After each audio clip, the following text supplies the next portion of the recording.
ધુમાડો બ્લોગ ઉતારી। તો જય શ્રી કૃષ્ણ મિત્રો, હું આવી ગયો છું નવા વ્લોગ સાથે। ગઈકાલે રાત્રે ધોરણ 6 થી 8ના વિદ્યાર્થીઓને પ્રવાસ જવાનું હતું, તેથી બધા જ વિદ્યાર્થીઓ વાલીઓ સાથે સ્કૂલમાં આવી ગયા। 9:30 બસ આવી ગઈ હતી।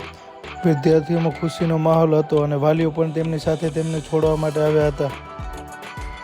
પછી બધા વિદ્યાર્થીઓને પોતપોતાની સીટ પ્રમાણે બેસાડી દેવામાં આવ્યા।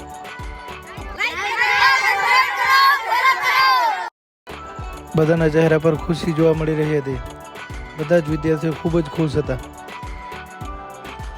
વિદ્યાર્થીની બહેનોમાં પણ ખૂબ આનંદ હતો। બધા વિદ્યાર્થીઓ ટાટા બાય બાય કરતા નીકળી ગયા પ્રવાસ માટે।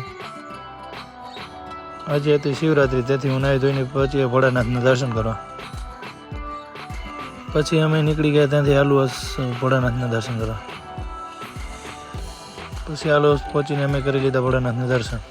પછી હું પહોંચી ગયો ભીમકુંડ જોવા માટે।